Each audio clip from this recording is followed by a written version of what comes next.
mesdames, messieurs. Hello everyone. Bonjour.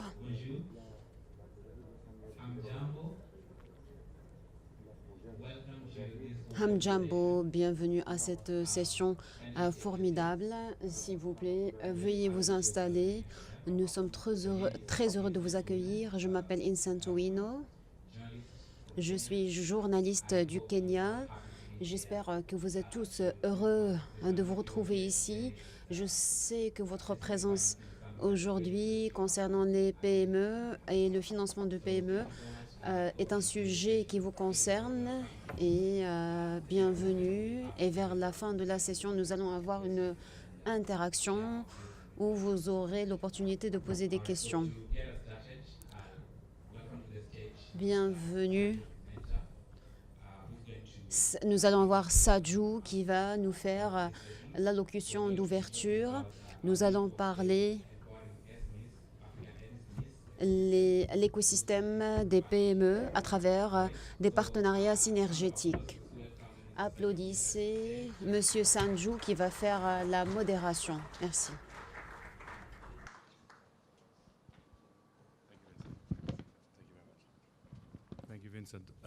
Merci Vincent. Bonjour mesdames, messieurs. Bienvenue à cette session. Je suis extrêmement heureux et honoré de faire l'allocution d'ouverture et pour vous donner un aperçu sur notre position par rapport à cette alliance. C'est une opportunité de vous retrouver aujourd'hui. Merci. Ce que j'essaierai de faire dans quelques instants, c'est de faire une synthèse de l'alliance et de son développement.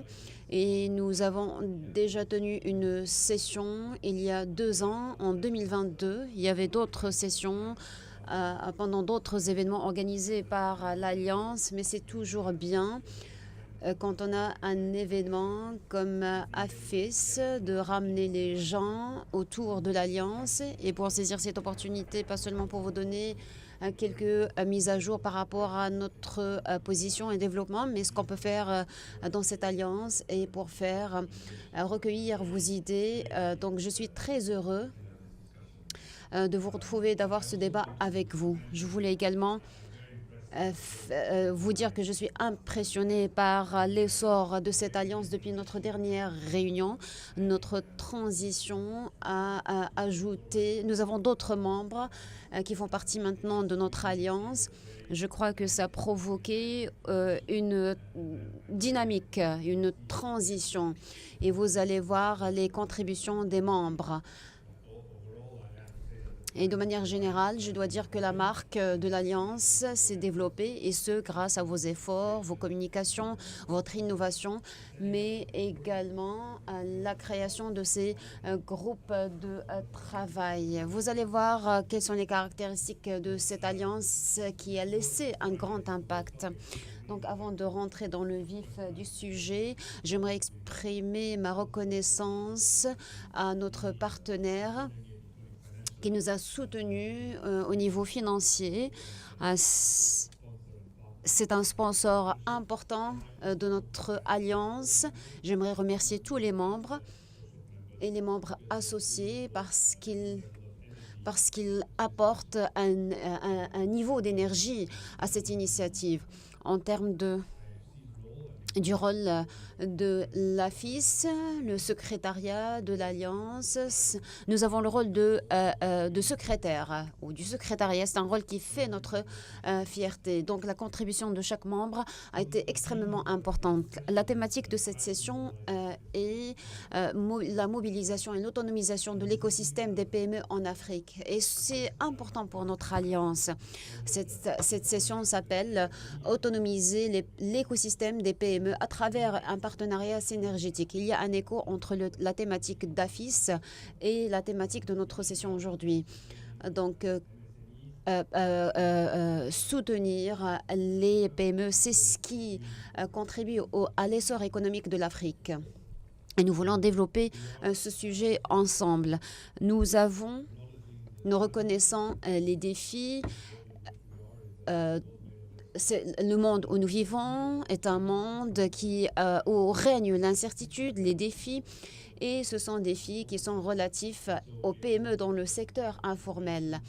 De là, l'importance de l'innovation et le travail que nous avons mené pour contribuer et pour avoir un impact plus important. Le premier point concerne notre partenariat, je l'ai déjà mentionné, mais je suis très enthousiaste par rapport à l'expansion et l'élargissement de l'Alliance. Depuis le sommet de Paris, nous avons accueilli 10 membres associés. Et donc maintenant, nous avons 24 membres. Cette croissance est une manière de ramener de nouvelles idées, de nouvelles perspectives. L'Alliance a commencé à travers ces initiatives. Et l'idée, c'était d'avoir des partenaires qui se joignent à nous. Et donc, le partenariat a fait un changement dans notre manière de faire. En termes de projets, nous avons augmenté le portefeuille de projets. La valeur totale des projets dépasse les 6 milliards de dollars et nous avons d'autres projets dans le pipeline. Pour ceux d'entre vous qui sont membres de l'Alliance et qui ont assisté à la session plénière que j'ai co-modérée avec le Trésor, ramener des idées de plus en plus. Et je vois que je suis très enthousiaste par rapport à cela. Ce que je trouve très intéressant, c'est que ces idées, ça fait partie de l'ADN de l'Alliance. Ces idées doivent être innovantes. Il ne s'agit pas seulement d'avoir des projets, de monter des projets au quotidien qui portent sur l'innovation, mais nous voulons avoir quelque chose de nouveau où nous voulons que les membres soutiennent ces projets. J'aimerais mentionner un projet qui fait notre fierté. Le programme accélérateur de l'agriculture en Afrique. C'est un projet innovant dont l'objectif est de transformer le paysage agricole en Afrique en utilisant les données et la technologie. Nous avons commencé avec quelques projets pilotes et nous apprenons au fur et à mesure. Il y a des projets qui n'ont pas réussi, mais c'est comme ça que nous apprenons. Nous voulons utiliser la technologie pour transformer le fonctionnement de l'agriculture en Afrique. Et nous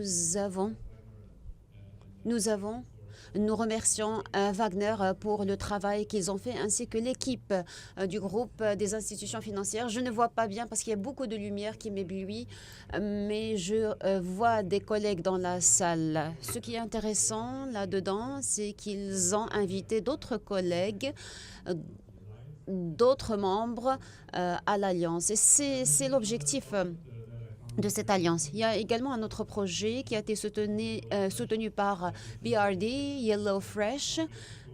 C'est un programme au Maroc. Et donc, c'est pertinent de le mentionner et ça concerne la chaîne d'approvisionnement alimentaire et la sécurité alimentaire. C'est un bon exemple comment plusieurs institutions peuvent porter un seul projet sous un seul programme. J'ai déjà travaillé de ces working groups ou groupes. Maintenant que nous avons de plus en plus de membres, faire face à chaque sujet, aborder chaque sujet pendant les sessions, peut-être ne serait pas une manière efficace. Nous avons 2 thématiques et chacune de ces thématiques seront modérées par quelques membres. Donc les membres ont géré cette session et donc les groupes peuvent travailler ensemble pour faire quelques réalisations. Ça a été une évolution intéressante dans la gouvernance de l'Alliance. Comme vous le savez, nous avons 2 groupes de travail qui sont fonctionnels en ce moment. Il y a un groupe sur les startups et un autre groupe dans l'agriculture. Ce sont les 2 thématiques où l'innovation est nécessaire. Elles sont importantes pour nous.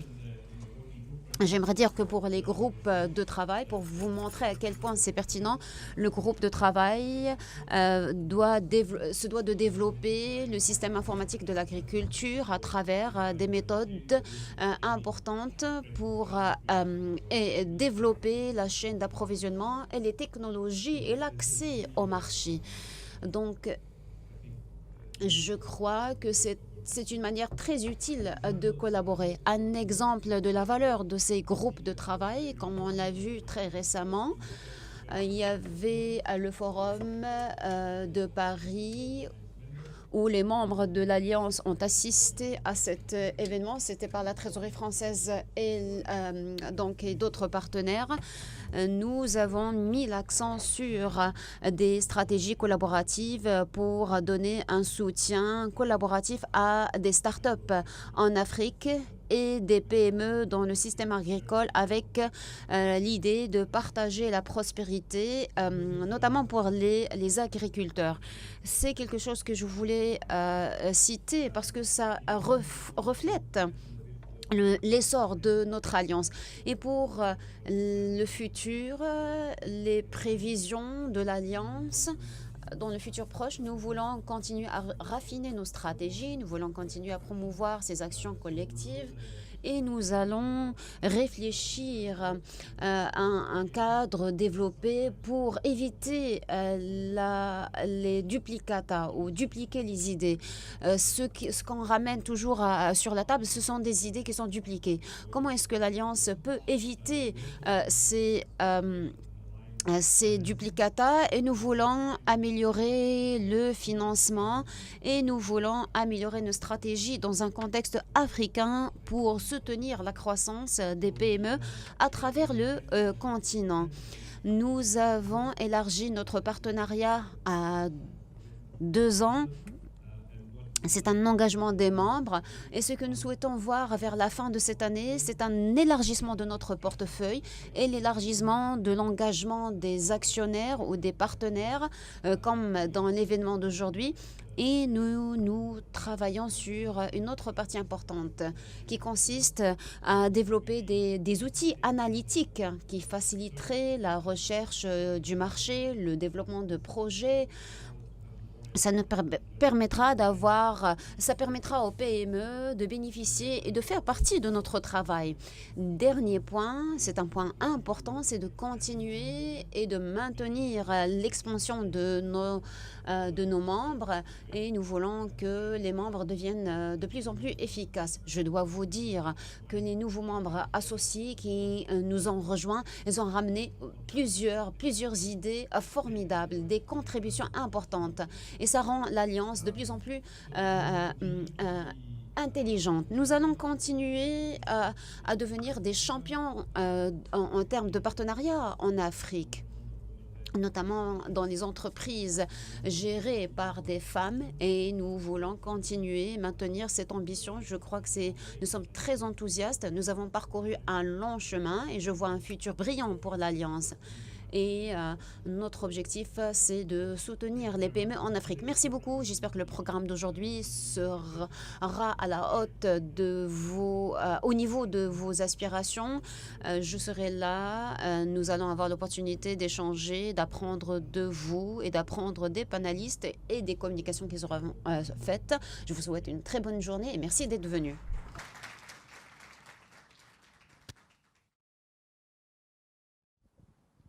Thank you so much, Mr. Merci beaucoup, Monsieur Pimento. Il est le chef du secrétariat de l'Alliance.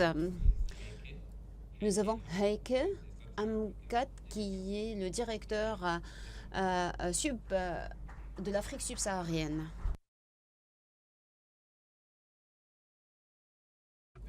Bonjour, je suis très heureuse d'être parmi vous et je suis heureuse de voir ce qu'a réalisé l'Alliance en une courte période de temps. Je peux réitérer ce qu'a dit mon collègue. Il s'agit de se réunir, il s'agit de consolider nos approches, mais également d'apprendre les uns des autres. Et c'est tout cela pour profiter aux entreprises en Afrique. Comme mon collègue l'a dit, nous travaillons avec des entreprises au Maroc. Mais un domaine, notre alliance a partagé des connaissances et des innovations à travers les groupes de travail. Et maintenant, nous avons un groupe de travail qui travaille dans la technologie. Aujourd'hui, nous avons les ventures et l'agriculture qui se réunissent aujourd'hui, où nous allons parler du rôle des PME dans l'agriculture, la sécurité alimentaire, l'innovation, la technologie et les meilleures solutions ramenées par la technologie en Afrique. HelloFresh est un bon exemple qui réunit les agriculteurs avec la chaîne d'approvisionnement et nous allons éliminer les intermédiaires pour augmenter l'efficacité. Nous avons travaillé avec l'université de Cambridge et nous avons automatisé la plupart des opérations. J'aimerais parler de quelques exemples pour mettre la lumière sur les projets que nous partageons ensemble dans cette alliance et que nous mettons sur la table pour les développer et pour apprendre les uns des autres. Je pense que c'était un peu... J'ai peur des insectes. Il s'agit d'une source de protéines. C'est une entreprise tunisienne qui produit des protéines basées sur des insectes et sur des larves. Moi, je dis c'est ouf, c'est dégoûtant, mais c'est l'avenir de ces protéines durables. En regardant la protection, c'était vraiment intéressant comment ils utilisent toutes ces informations sur la réglementation qui couvre les produits alimentaire et la production alimentaire. Ils ont travaillé en côte à côte avec des experts, pas seulement pour produire au niveau local, mais également au niveau international. C'est une nouvelle source de protéines. Vous allez voir comment ils ont eu l'autorisation du FTA et de l'Union européenne. C'est une protéine consommable facilement digérable et donc c'est important pour l'alimentation du bétail et ça va améliorer la chaîne d'approvisionnement pour les bétails et ça va devenir une nouvelle source de protéines dans cette chaîne alimentaire. Il s'agit de soutenir les PME mais également soutenir les PME pour lever des fonds. C'est ce qu'a dit Serge. Il a mentionné des chiffres, mais nous avons une entreprise tunisienne qui a levé 10 millions ça va contribuer à leur croissance.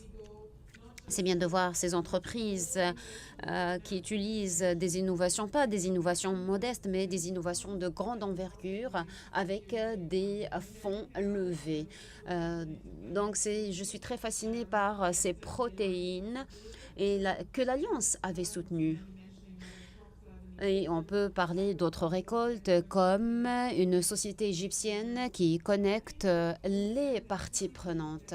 Je crois fermement que tous les membres de l'Alliance ont amené leurs propres connaissances, ils ont utilisé des programmes et ils ont contribué énormément. J'aimerais réitérer ce qu'a dit Serge. Nous ne voulons pas dupliquer ce qui a été fait. Nous voulons développer ce qui a été fait et nous avons rapproché ces pièces du puzzle. Nous ne voulons pas avoir des programmes individuels. Je suis enthousiaste parce que vous savez, je suis au Caire, j'étais chargée de l'Afrique du Nord et maintenant je vais passer au sud du continent. J'ai 6 nouveaux pays.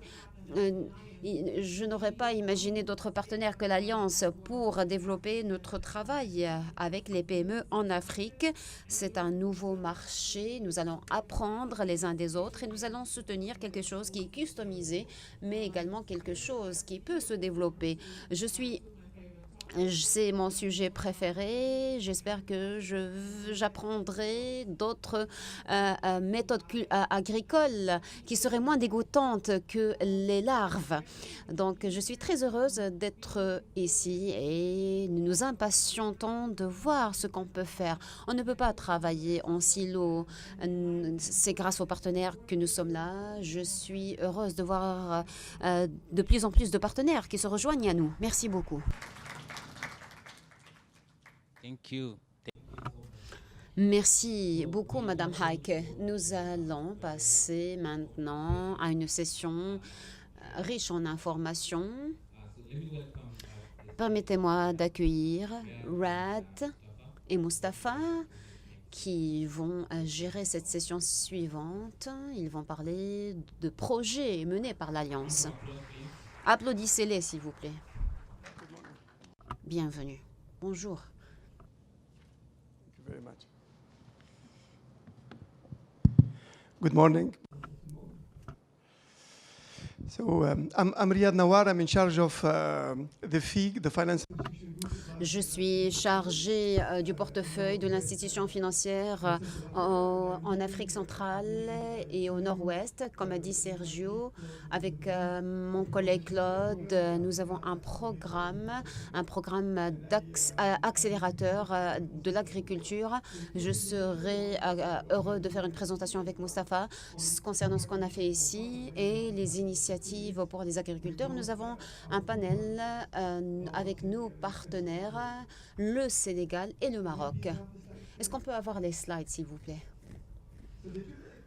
Donc, les deux programmes, quand on a réfléchi à une manière de contribuer à la réduction de l'insécurité alimentaire, nous avons deux chiffres importants qui vous donneraient une idée sur la situation en Afrique. Nous savons très bien que l'agriculture en Afrique emploie entre 62%, à peu près 62%, et au Maroc, ça représente 40% du PIB au Maroc. C'est entre 10 à 35% du PIB en Afrique. Deuxième chiffre, nous savons que la sécurité alimentaire est déjà un défi en Afrique. Et vers l'année 2023, nous allons avoir 1,3 milliard de personnes et nous voulons réduire cette insécurité alimentaire. Troisième élément, nous avons l'importance de l'agriculture et nous avons que 3% des institutions financières qui investissent dans l'agriculture.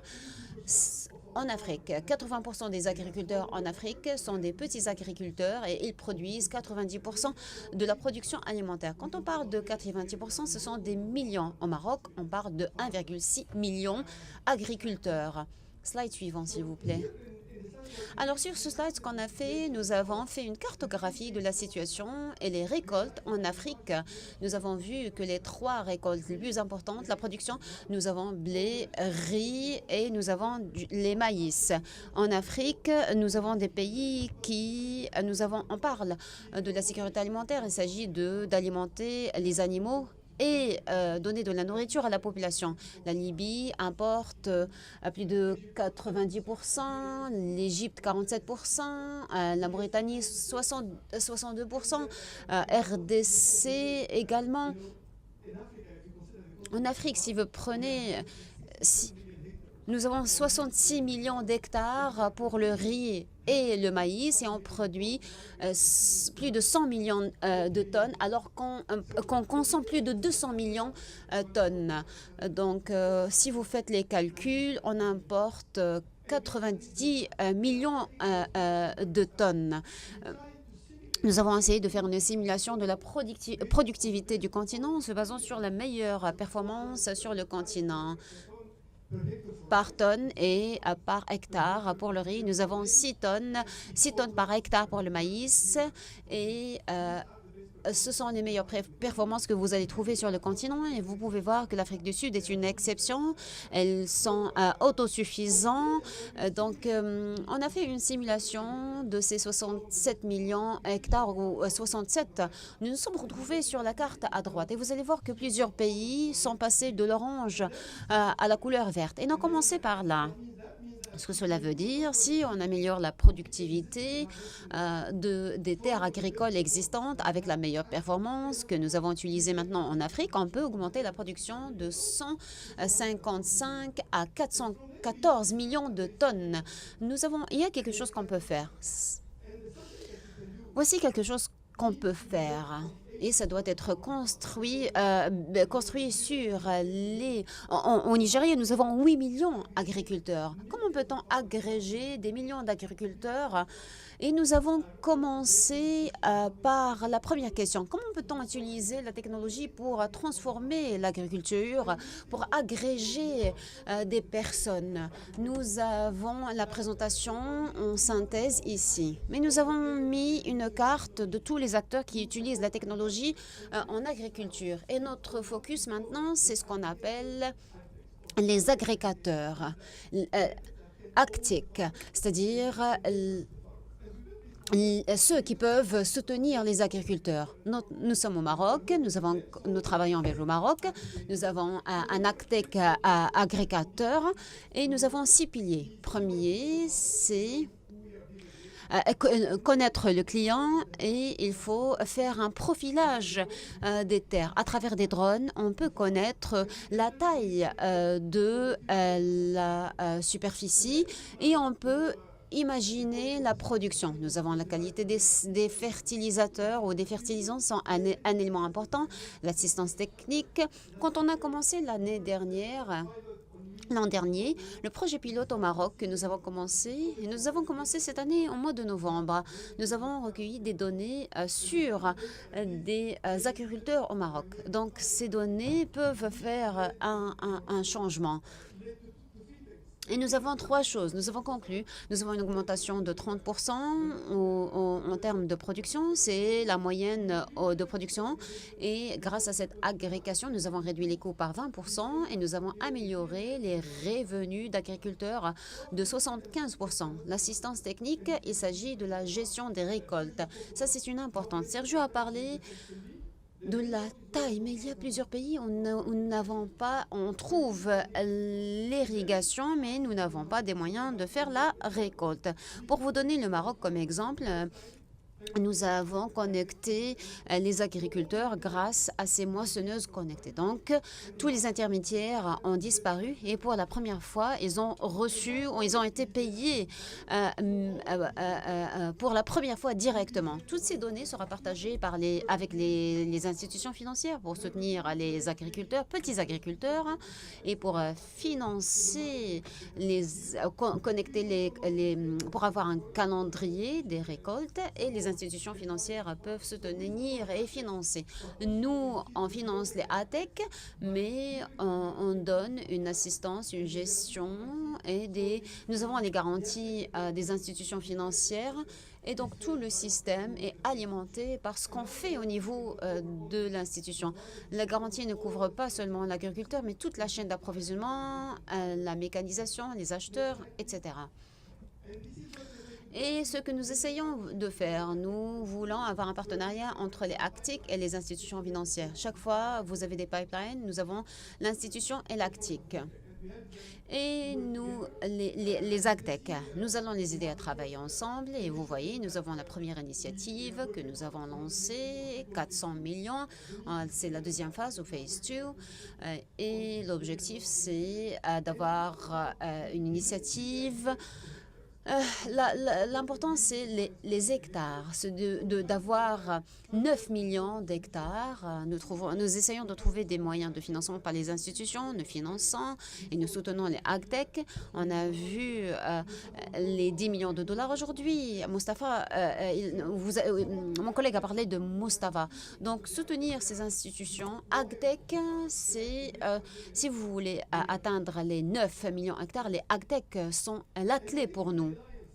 Pour l'Alliance, il faut soutenir les institutions financières à travers le financement, financer les AgTech avec des programmes, de la technicité et nous voulons être en charge de la chaîne d'approvisionnement, l'offre et la demande. La question, c'est comment, ensemble, on peut financer les 9 millions d'hectares en 2030 qui va réduire l'insécurité alimentaire de 45% et pourquoi pas atteindre 10 millions. Qu'est-ce que c'est que 9 millions? C'est 2% de la terre agricole en Afrique.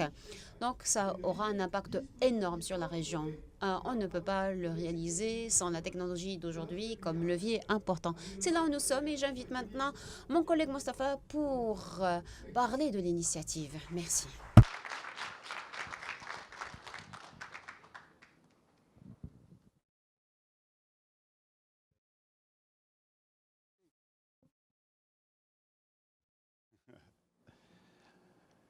Good morning, everyone. Bonjour, je m'appelle Mustapha Ibrahim Maloum. Je suis responsable de l'Afrique de l'Ouest et l'Acting Director pour Nigeria. Aujourd'hui, nous allons parler de l'initiative. Merci d'avoir dressé un paysage concernant les difficultés sur le continent. Voici ce qu'on essaie de faire ensemble. Avant d'en parler, j'aimerais remercier Sergio et l'AFC pour cette initiative. Donc, a priori, je crois que vous avez maintenant, vous savez comment on fait face à toutes ces questions et pourquoi c'est important d'avoir ces partenariats pour garantir la sécurité alimentaire d'une manière qui pourrait garantir l'alimentation en Afrique. A priori, nous allons parler de l'initiative Farm, où nous avons cette initiative lancée en 2023 par le président Macron dans le contexte du conflit russo-ukrainien, ce qui a laissé un impact sur la chaîne d'approvisionnement. Et l'initiative Farm est tombée à point nommé pour nous, pour mieux comprendre pourquoi est-ce qu'il faut faire les choses différemment, se focaliser sur une production plus importante, augmenter la productivité des agriculteurs et essentiellement, je me suis débattue avec Riyad concernant ce qu'on peut faire ensemble parce que nous avons essentiellement les mêmes idées et grâce à cette alliance, nous sommes parvenus à faire des choses ensemble dans le cadre de l'Alliance et on voit qu'on travaille avec les mêmes acteurs, les mêmes parties prenantes et nous avons vu qu'il y a un financement de l'assistance technique. Mon micro fonctionne mieux maintenant. Donc, essentiellement, l'idée, à travers l'initiative Farm, c'est de fournir un soutien à toute la chaîne d'approvisionnement, tous les acteurs, entre 1 euro et 10 millions d'euros sur le continent, en travaillant avec les startups, les institutions financières qui offrent la liquidité, le soutien, l'agtech, tout ce qui est essentiel à des agriculteurs, la logistique, les parties prenantes qui font la transformation, toutes ces parties prenantes. Donc nous avons quelques acteurs, on travaille avec les startups au Sénégal et nous travaillons avec des agriculteurs, avec des agrégateurs et nous avons réduit le nombre d'intermédiaires entre les acheteurs et l'offre et la demande. Vous savez très bien que les producteurs perdent beaucoup d'argent à cause de ces changements constants. L'idée, c'est de travailler avec ces agrégateurs pour donner de plus en plus de conseils et de fonds.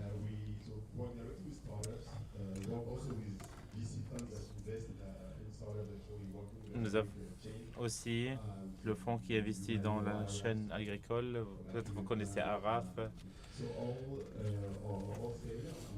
Ceci dit, par rapport aux PME, nous allons avoir Seribamba au podium dans quelques minutes de là-bas au BAD.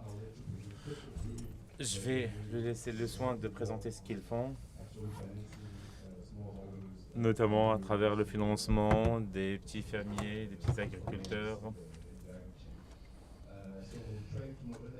On essaye de mobiliser donc l'ensemble des banques et des institutions financières. On essaye de les intéresser pour faire davantage au niveau de ce secteur. Nous savons qu'ils travaillent beaucoup plus avec les commerçants, pas avec les agriculteurs directement. Donc on essaie de travailler sur cette chaîne. Nous avons aussi Reyaria et d'autres. Après notre programme de financement de l'échange, en plus bien sûr du pétrole et du gaz naturel qui sont aussi importants, on essaie aussi de focaliser l'attention où est-ce qu'on peut apporter une valeur ajoutée et disons avoir une vision quand même à court terme parce que ces éléments-là peuvent être faits en 2 jours. Il faudrait avoir des solutions à court terme et à long terme.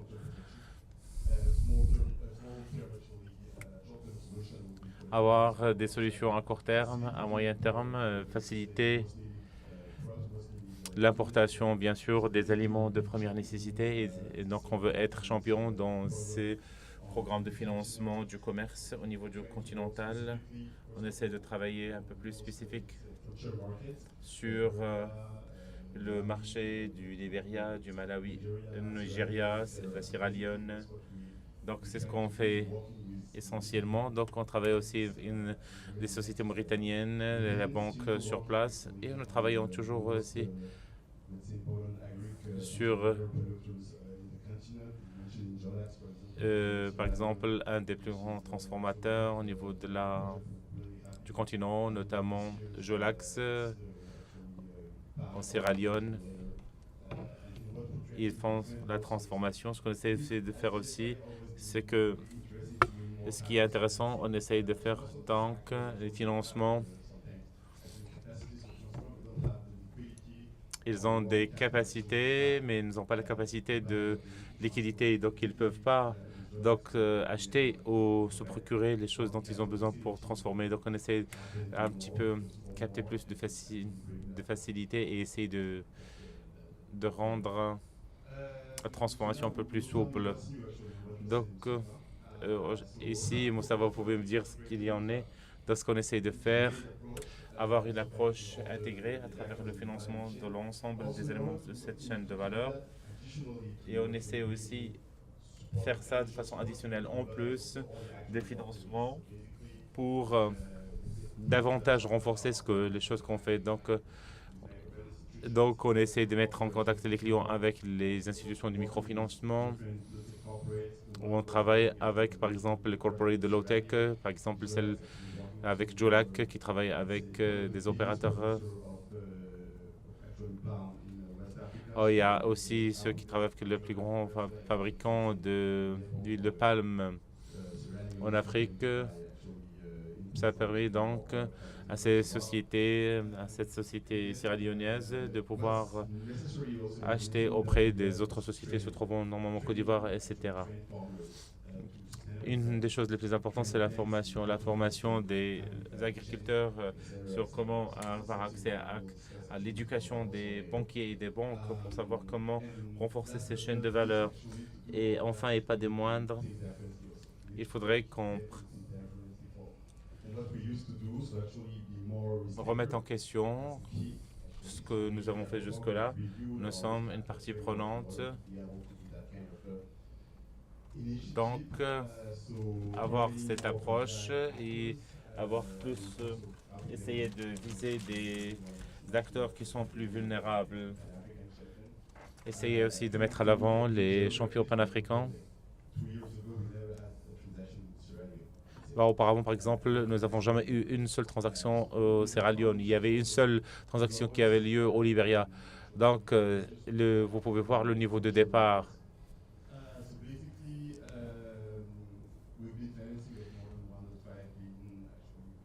Donc, nos réalisations, c'est 1,5 milliard d'euros de financement ces 10 dernières années. Et depuis 2022, ce sont à peu près plus de 200 millions d'euros par an en Afrique, ce qui représente à peu près 7% de l'activité. Merci beaucoup de votre attention, mesdames et messieurs. Et ainsi, je voudrais inviter notre PDG et le cofondateur et le Baobab de Sénégal, Cyril Mamba, de venir aussi sur le podium. Merci.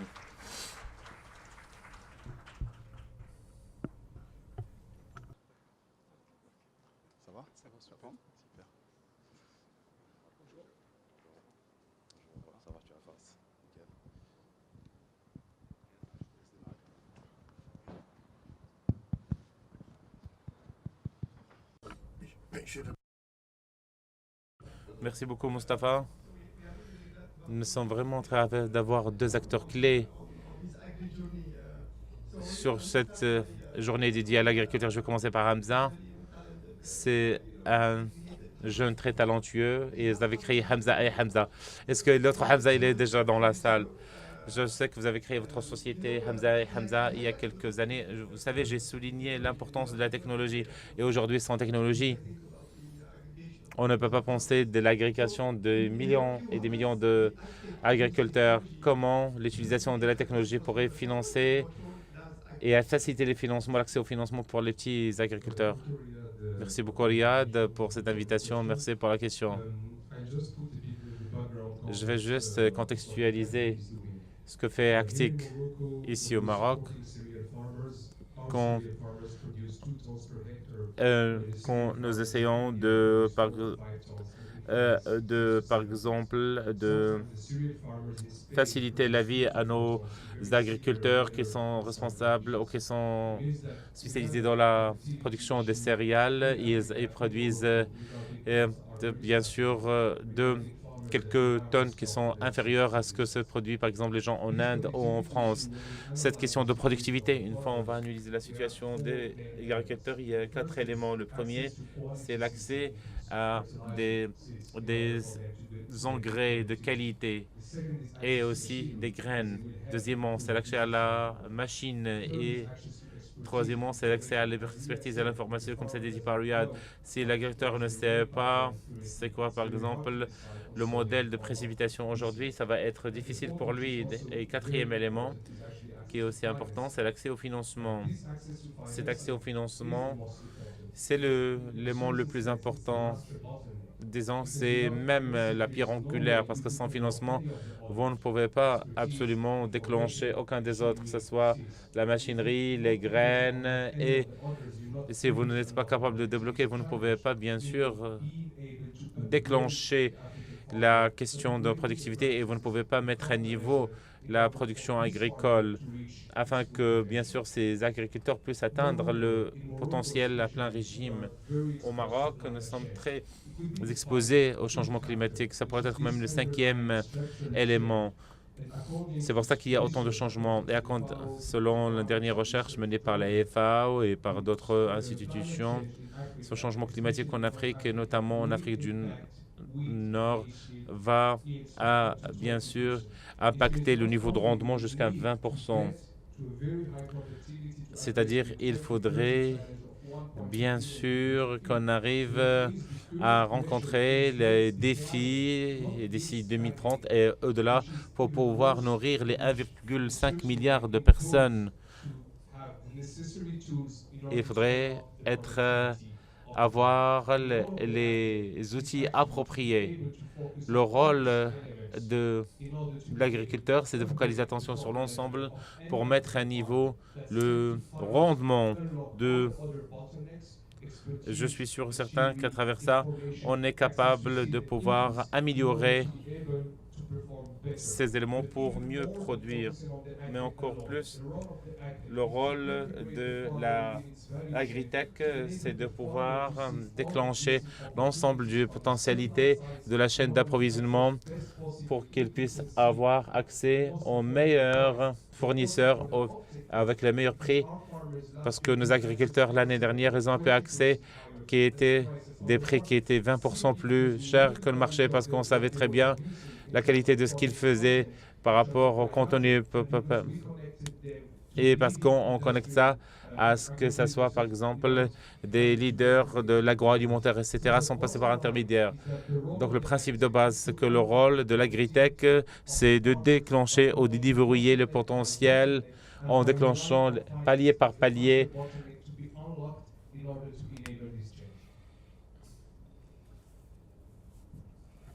Merci beaucoup. Merci beaucoup, Hamza. Moustapha, une question pour Bawa. Merci d'être avec nous aujourd'hui. Je sais que tu diriges l'institution de microfinance Baobab, qui est au Sénégal, qui est très actif sur le financement, justement, de plus en plus actif sur le financement de l'agriculture. Au-delà de l'agriculture, ce qui nous intéresse aujourd'hui, c'est le financement de la sécurité alimentaire. Donc, c'est tout ce qui va être production agricole destinée à la consommation locale. On sait que c'est quelque chose sur lequel tu as été moteur, en tout cas au Sénégal, pour accompagner le développement et la croissance d'activité de Baobab. Est-ce que tu peux nous dire en quelques mots un peu comment vous vous positionnez sur ce sujet et comment vous accompagnez ces producteurs à améliorer leur productivité, à améliorer leur pratique? Très bien. Bonjour à tous. Merci Moustapha pour cette question. Baobab est un groupe de microfinance. Donc nous avons pour habitude de financer en tout cas les entrepreneurs qui n'ont pas accès au système bancaire classique. Donc nous avons un total bilan d'un peu moins d'1 milliard d'euros, et généralement concentré sur le trade. Après une analyse du marché local, on s'est rendu compte que l'agriculture pourrait être un levier important de croissance. Nous avons beaucoup d'agriculteurs qui n'ont pas accès au système financier, qui n'ont pas accès au financement. Comme il l'a dit, le financement est capital, le financement est fondamental.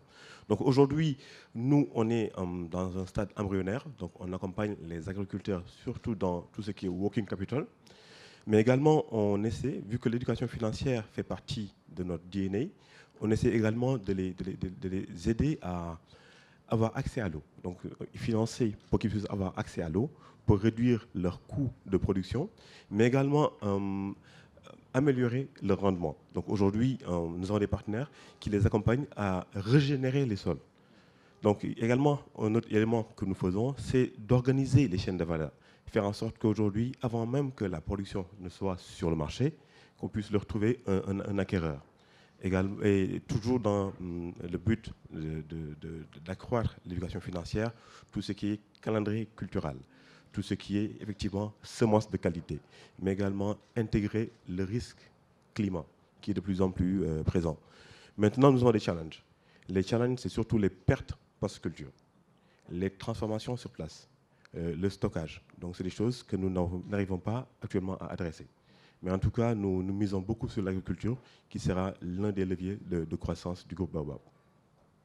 Merci. Thank you very much. Look, Merci beaucoup. Vous savez, en faisant partie de la plateforme des alliances, je pense un bon exemple de complémentarité, comme c'est dit par Hamza. Au Ghana, par exemple, on essaie de travailler avec, par exemple, avec Compete Farmers, qui est normalement soutenu par Popalco. Ce qu'on essaie, c'est d'essayer de ramener Compete Farmers vers cette approche un peu, ou ce système un peu intégré. La façon dont on essaie de fournir ce programme, c'est on essaie bien sûr intégrer le principe de la SFI afin de pouvoir apporter les banques à bord sur cet écosystème. Et ma question suivante est Hamza, parce que la façon quand on présente aujourd'hui les banques, c'est basé sur deux choses, la technologie et la transparence. Mais à travers les données, on essaie aussi bien sûr de diminuer le niveau de risque pour les petits agriculteurs. Donc on demande pratiquement les banques de prendre ce risque au lieu des agriculteurs. C'est un exercice un peu périlleux. Pourquoi on croit que high-tech pourrait vraiment dérisquer cette partie-là pour les agriculteurs? En effet, quand on focalise l'attention sur la productivité et que on considère que le financement est l'instrument principal pour déclencher le potentiel des agriculteurs, enlever ou diminuer ou annuler le risque pour les agriculteurs devient la priorité. Et pour atteindre ce niveau de enlever ou d'atténuer le risque, il faut agir sur 4 piliers en interne. Et au moins pour que les banques puissent se sentir un peu sûres et plus sécurisées. Tout d'abord, c'est améliorer déjà les capacités de scoring à travers, par exemple, des images satellites et l'ensemble des données qui ont été collectées, en plus des données autour de l'activité, parce que l'activité, c'est une activité qui est là pour générer un rendement. C'est très important de fournir des données aux institutions financières pour mieux comprendre ce que cette personne est capable de restituer les dettes sur la base de ses performances. Deuxième élément pour diminuer le risque, c'est de décomposer l'ensemble et décortiquer l'ensemble des éléments de la chaîne de valeur avant même de première, c'est-à-dire l'ensemble des prix, des inputs, des facteurs de production, etc., l'assurance, etc. Tout devrait être clair, c'est-à-dire il y a un degré limité de l'incertitude. Et pour la banque, c'est important. Troisième aspect, être capable de sécuriser les opérations les plus critiques, à savoir la récolte. Quand vous partez voir un agriculteur, et bien sûr, il va commencer à rembourser ses dettes et va commencer à payer sur la base de la récolte. C'est le moment critique, crucial, le moment où vous allez prendre part dans le processus de production et de récolte. À ce moment-là, vous allez avoir à bord avec vous l'agriculteur. Et vous savez très bien qu'ils ont la plus grande partie des agriculteurs, ils ne sont pas des entrepôts de stockage, etc. Donc, il faudrait il faut fluidifier ce processus. Et les agriculteurs devraient être normalement livrés à temps et devraient savoir ce qui se passe. Sinon, vous allez créer des frictions tout au long du processus. Il y a un dernier élément qui est important, c'est être capable d'être en conformité avec, par exemple, l'ensemble des éléments qui sont nécessaires et sont mandatés, notamment le reporting. Ça, c'est important. Il s'agit de la gestion des éléments qui concernent, c'est une question de vie ou de mort pour les agriculteurs. Vous savez très bien, ces éléments-là sont importants. Et on sait, par exemple, que telle et telle chose, ça a été consommé par l'agriculteur. Ainsi, les agents sur le terrain peuvent valider que l'opération a été faite dans les règles de l'art. Et à ce moment-là, on pourrait, par exemple, déclencher ou débloquer la deuxième partie du crédit. Donc, il faudrait qu'il y ait plus d'éléments pour avoir des décisions prises sur un degré de précision. C'est pour ça que la SFI nous a mandaté pour faire ça, c'est penser et entrer dans l'ADN de l'agriculteur pour changer la façon dont pense et dont agit quand il s'agit de diminuer les risques par rapport à l'activité. Merci beaucoup, Hamza. Un des risques importants, un des exercices importants que vous faites, c'est fournir l'assistance technique à l'ensemble des... Vous savez que l'agrégation, ça ne compte pas seulement, par exemple, Babaouna. Si je vous donne, par exemple, au Nigeria, il y a à peu près 1300 agriculteurs qui, pendant le calendrier agricole, qui distribuent plus que 150 000 tonnes de facteurs de production. Ça, il ne s'agit pas juste d'agronomie.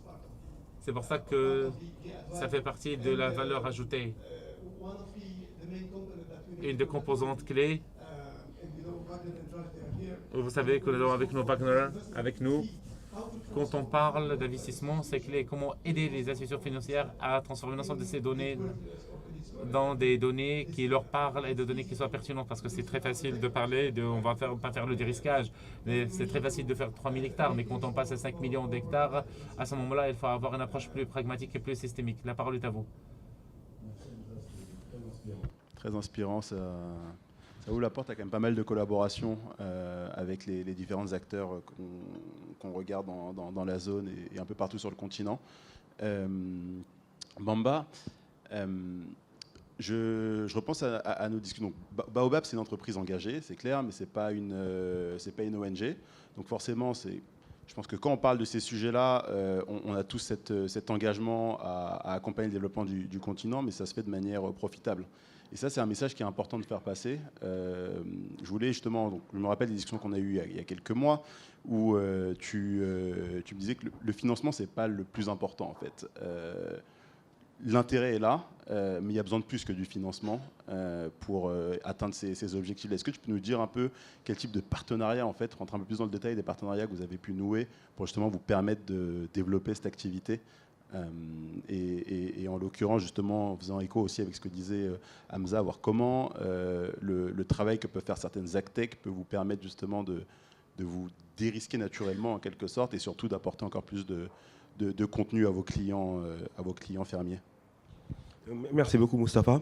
Effectivement, je pense que la donnée, la data est capitale aujourd'hui pour dérisquer les risques agri. Donc, nous avons un acteur majeur au Sénégal, Accélérant, pour ne pas le nommer, qui nous accompagne dans la fonte de données. Effectivement, qui nous permet aujourd'hui de savoir quels sont les périmètres qui sont cultivés, d'avoir un calendrier cultural, à quel moment il faut donner les semences, les intrants, à quel moment c'est cultivé et à quel moment, effectivement, c'est vendu. Donc aujourd'hui, ça nous permet effectivement d'avoir une meilleure vue sur l'activité de nos clients. Maintenant, ce n'est pas tout, parce qu'aujourd'hui, si on prend le Sénégal, c'est une industrie qui est encore embryonnaire. Tout le pays n'est pas couvert. Donc aujourd'hui, il n'y a qu'une zone qui est couverte par ce partenaire. Et également, il y a le coût, qui supporte le coût du service. Comme vous l'avez dit, Baobab est souvent avant-gardiste. Donc sur pas mal de choses, on essaie d'impulser en tout cas une innovation. Aujourd'hui, nous avons eu à lever un bond qui est Green, Social and Sustainable. Donc ça va au-delà même de notre activité classique, parce que nous avons pris des engagements en termes d'objectifs de développement durable. Donc on ne se limite pas uniquement à financer, mais nous voulons également accompagner nos clients sur tout ce qui est éducation financière, sur la façon dont ils peuvent mieux, en tout cas, gérer leur activité et consolider leur capacité de remboursement. Donc, il y a les activités financières, mais il y a tout ce qui est support qui n'est pas financier. Donc, assistance technique. Aujourd'hui, nous avons recruté un ingénieur agro pour accompagner nos clients, pour mieux savoir ce qu'ils font.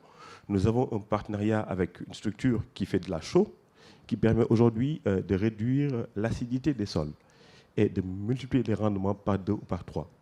Donc, nous essayons quand même effectivement d'accompagner nos clients au-delà de l'activité classique bancaire que nous faisons. Donc, avoir des services à valeur ajoutée non financiers.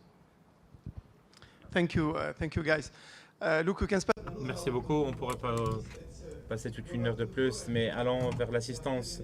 Je pense que nous avons 10 minutes de questions et de discussions ouvertes. N'hésitez pas à poser la question à nos invités. La parole est à vous. Est-ce que vous pouvez nous aider avec la logistique de remettre les micros baladeurs, s'il vous plaît?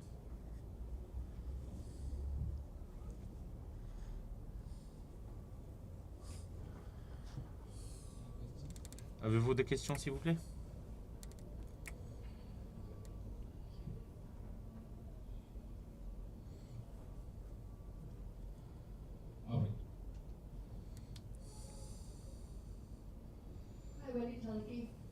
Hi. J'ai une question. Je gère une initiative pour l'entrepreneuriat féminin. Je sais que nous avons eu avec Andrea par rapport à la question de la gestion des questions. Donc, je me demande comment vous faites ça au niveau de votre programme. Merci, en effet. C'est une très bonne question, Wendy. Si vous voyez ce qu'on fait avec Babanguna au nord du Nigeria, disons, ça ressemble au sommet avec... Ils ont, par exemple, un portefeuille avec 100 000 agriculteurs au nord du Nigeria. Ils ont pu, par exemple, un niveau de rendement qui est 2,5 fois de plus que la moyenne nationale. Aujourd'hui, les agriculteurs dans le nord du Nigeria, ils envoient pas seulement aussi les enfants, les garçons à l'école, mais ils envoient les garçons et les filles. Parce qu'auparavant, ils envoyaient uniquement les priorités, les garçons et après les filles. Mais je pense que c'est important pour l'ensemble de la région du Nigeria du Nord. Mais on sait aussi que 35% des agriculteurs, elles sont des femmes au niveau de Banguna. Donc 35% de ce sont des femmes. Donc tout dépend du pays, tout dépend de l'impact. Et le Maroc, c'est une histoire différente. Et peut-être Hamza pourrait nous donner aussi quelques éléments. Et aussi l'équipe par rapport au portefeuille des femmes que représente dans votre portefeuille de 24 000 agriculteurs. Pour ce qui est de l'activité d'irrigation, je pense que les partenaires financiers avec qui nous travaillons, notamment le Crédit du Maroc, et amènent un microfinancement. Ils ont aussi ces objectifs d'autonomisation et de rendre le produit beaucoup plus inclusif, surtout vis-à-vis des femmes. Et je pense, même la question des départements de risque de ces institutions financières, quand ils considèrent les opportunités des femmes qui présentent des dossiers de financement, ils sont, je dirais, un peu plus donc minutieux quand il s'agit de traitement ou de la vérification de dossiers, surtout par rapport à la question de la propriété de la terre agricole. Par exemple, amène un microfinancement. Ils ont dit que, par exemple, la propriété de la terre agricole ou de la terre d'exploitation n'est pas vraiment un masque, n'est pas une obligation afin que les femmes puissent bénéficier. Il y a deuxième élément et deuxième aspect, c'est que les femmes, par exemple, lors de la première année, nous avons commencé nos opérations et nous avons capitalisé sur les femmes qui étaient déjà des femmes entrepreneuses et qui travaillaient dans le domaine agricole. Et nous avons des femmes emblématiques dans différentes régions qui ont servi, qui peuvent servir en tant que modèle pour rejoindre la communauté, notamment que dans la région d'El Rarb, l'ouest du Maroc, ils ont construit une école qui a permis à d'autres femmes, non pas seulement les femmes, mais aussi les autres, de pouvoir apprendre les bonnes pratiques en termes l'exploitation agricole, chose qui a permis donc la diffusion de ce message. Même on sait par exemple, par exemple la plus grande partie des agriculteurs ce sont des hommes au Maroc, mais ceci a permis à ce qu'il y avait beaucoup de défis auxquels nous avons fait par rapport à la propriété de la terre, mais dans la région dans laquelle nous travaillons, la région de l'Ouest, par rapport à la question de la propriété. Donc,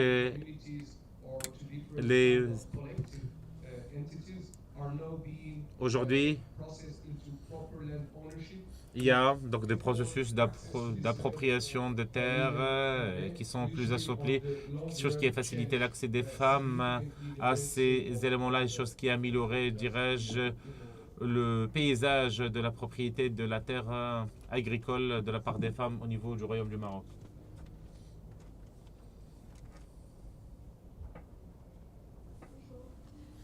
Salma Tazi, Bank of Africa. Alors, deux questions. La première, c'est de votre expérience, est-ce que les banques commerciales universelles comprennent ce que vous faites ou c'est plutôt les banques spécialisées en agriculture?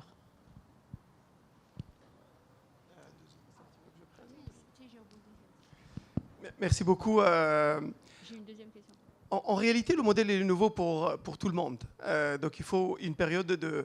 On apprend en faisant.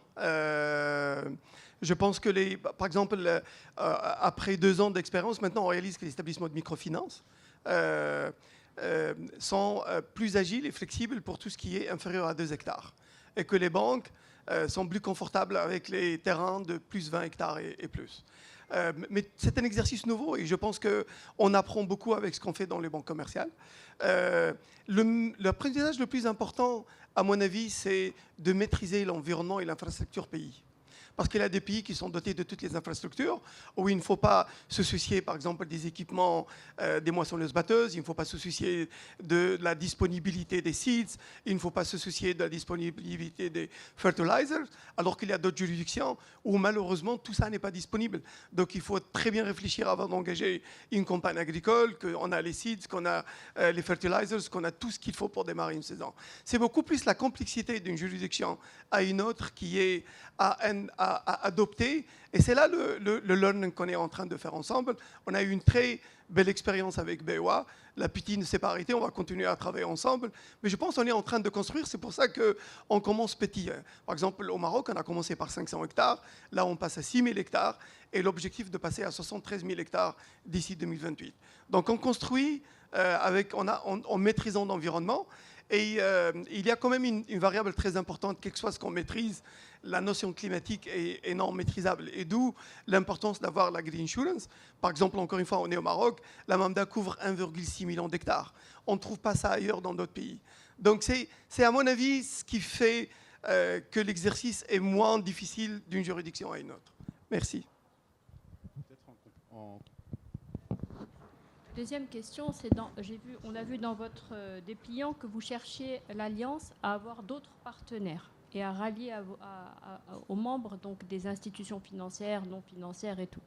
Donc, selon ce que vous dites, dans chaque pays, est-ce que vous allez privilégier des banques spécialisées dans l'agriculture avec des institutions de microfinance qui comprennent bien les environnements ou vous allez proposer à tout le monde? Selon ce que j'ai collecté comme data, maybe I can switch to English. You know, the question was about, shall we work with... La question est est-ce qu'il faut travailler avec les agribanques ou travailler avec des institutions financières? Si vous voyez les données, Crédit Agricole au Maroc, c'est l'une des banques agricoles et nous avons seulement 500 000 alors que dans le secteur de blé, on a 1,6 million d'agriculteurs. Pourquoi est-ce que la banque ne résout pas ce problème? Nous avons besoin d'institutionnaliser les banques, mais l'idée c'est d'avoir les institutions financières. Quand on est engagé, on s'engage auprès de tous les partenaires. Dans chaque marché ou dans chaque pays, on ne fait pas d'exception. Et puis, nous avons un exercice à faire pour que les banques se rejoignent à nous. Avant de commencer le calendrier, nous avons entre 8 et 9 mois de travail. Ce n'est pas facile. Quand on parle de l'agriculteur, si la saison commence en octobre, il faut être prêt en octobre. Vous ne pouvez pas commencer quand vous voulez. Mais on ne fait pas d'exclusion.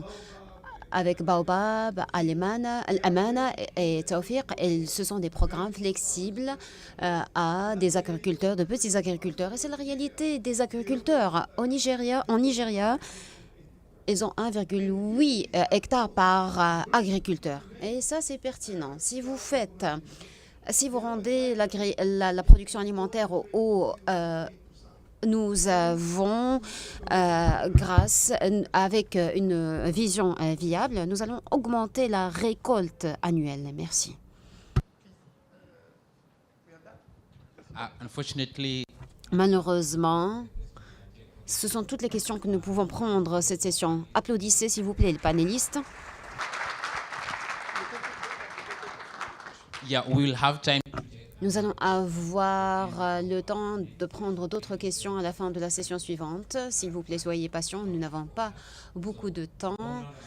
Donc, applaudissez encore une fois les panélistes et nous allons accueillir les panélistes de la session suivante.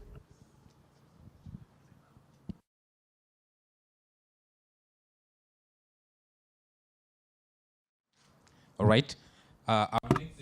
La session suivante se portera sur les PME. Nous avons Skander et Aïcha pour cette session. Merci.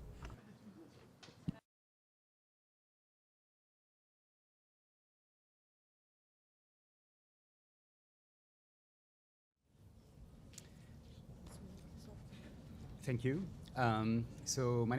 Merci, je m'appelle Skander, je suis avec ma partenaire Aïcha Zakari au Zakraoui. Vous connaissez Africa Invest, nous sommes un manager multi-actif. C'est une compagnie opérationnelle pendant 30 ans. Nous avons l'opportunité d'aujourd'hui de vous présenter une nouvelle initiative que nous avons lancée en partenariat avec 2 membres de l'Alliance, l'IFC et Proparco. Ce fonds, en effet, est-ce qu'on peut commencer la présentation? Donc, ce fonds devrait pallier à ce gap sur le marché. Nous avons une approche innovante, ce qui nous a permis de surmonter ce gap.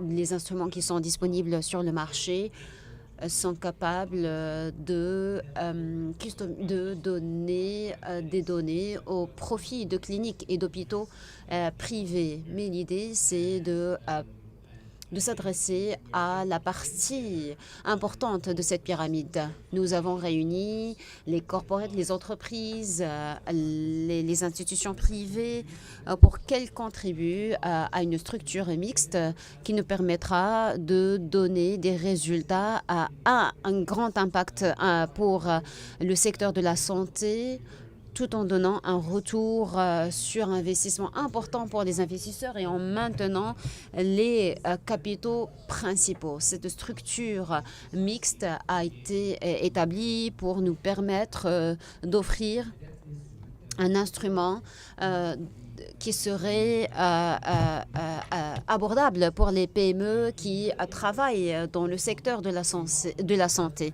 Nous avons un partenariat avec une coalition de la santé en dehors des États-Unis et nous avons ce capital, cette structure mixte.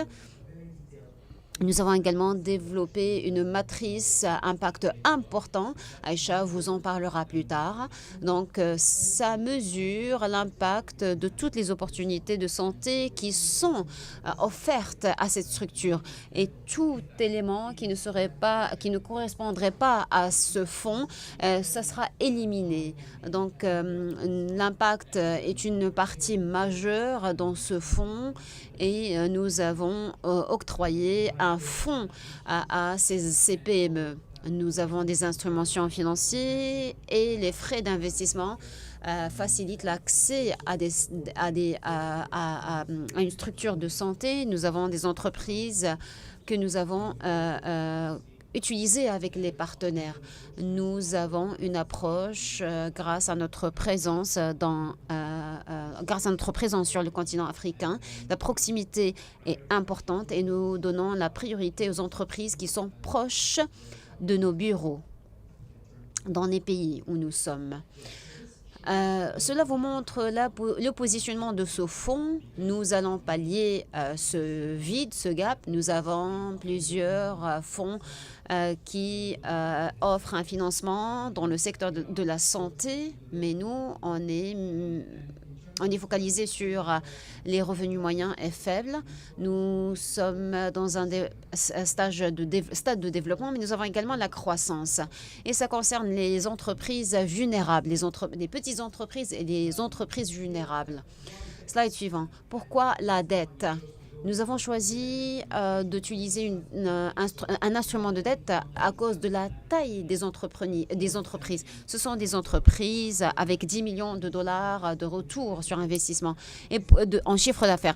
Et c'est très difficile de sortir de ces entreprises si on investit dans le capital. Donc, cet instrument de financement est important pour ces petites entreprises. Ces sociétés, elles ont du mal à avoir une dette ou un prêt auprès des institutions financières commerciales. Nous avons un modèle en Afrique de l'Est. Ce sont des centres de dialyse. Ce réseau existe. Il y a des infrastructures de l'État. Donc, ils ne sont pas propriétaires de l'infrastructure où ils opèrent. Donc, ils ont développé l'infrastructure et ils ont ramené de l'équipement. Ils ont travaillé dans ces structures qui relèvent de l'État. C'est un investissement à capital faible. Donc, parce qu'ils ne sont pas obligés d'investir dans la structure. Et donc, l'État, donc ces infrastructures ou ces structures ont du mal à avoir un financement. Donc, on les finance pour élargir leur réseau et leur présence en Afrique de l'Est. Et ils offrent des soins, un panier de soins de santé qui reste vital pour les personnes souffrant de problèmes au niveau de reins, notamment les patients de dialyse qui font les dialyses. Nous, les plus vulnérables, et régler les problèmes des entreprises les plus vulnérables, ça reste un segment qu'il faut régler ou résoudre.